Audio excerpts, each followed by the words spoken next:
La langue confisquée, Die geraubte Sprache en allemand, est le nom d'une exposition unique en son genre. Les œuvres ne sont pas exposées dans un musée, mais au collège d'Herlisheim. Les élèves font face aux illustrations d'Edward Stegmann, jeune strasbourgeois qui traite à sa manière de la LTI. Ce langage, dérivé de l'allemand, était utilisé par les nazis comme outil de propagande.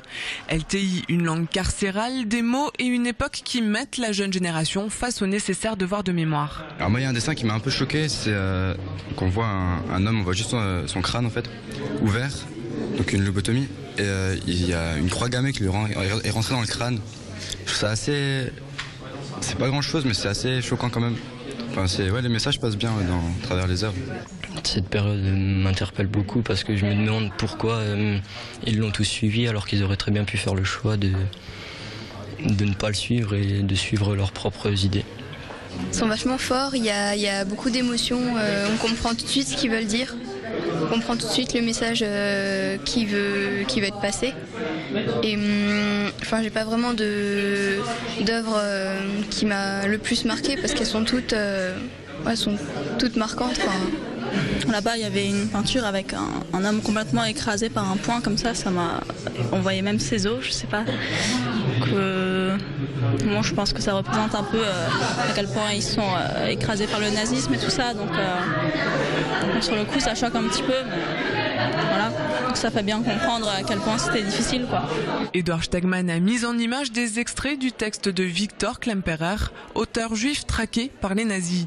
Durant la Seconde Guerre mondiale, Klemperer dénonçait le lavage de cerveau du Troisième Reich au péril de sa vie. Manipulation, mensonges, xénophobie, ces reflets de l'horreur nazie résonnent encore aujourd'hui. Il y a aussi d'autres dessins où il y a volontairement des personnages qui n'ont pas du tout des uniformes de cette période-là. Et ce que j'aimerais faire comprendre aussi aux jeunes, c'est que ce qui s'est passé à cette époque-là a encore existé après, notamment en Yougoslavie. Les images qu'on a vues en Yougoslavie, c'était exactement la même chose que ce qu'on a vu pendant la Seconde Guerre mondiale. Je parle des camps, bien sûr. Et voilà, leur expliquer que c'est pas une fin en soi ce qui s'est passé et que ça peut encore largement arriver. Ces illustrations ont été initiées en 2009.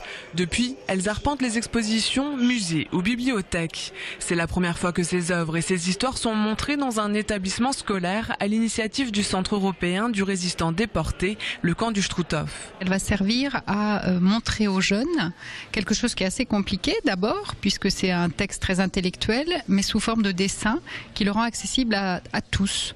Et c'est important parce que ce qu'il véhicule est à la fois sur l'histoire, mais concerne l'actualité et veut nous dire que les mots restent des choses très importantes et que derrière les mots, il y a des réalités et que si on change les mots, la réalité peut changer à son tour.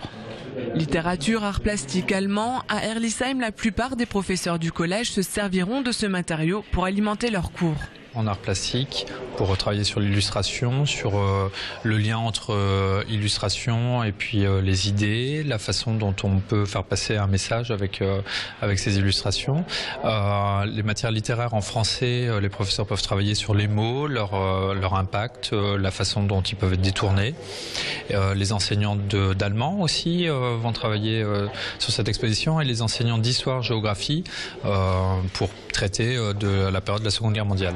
L'exposition est ouverte au public jusqu'au 1er février, les lundis, mardis, jeudis et vendredis de 16h à 18h, du 1er au 15 février sur rendez-vous avec le collège d'Herlisheim.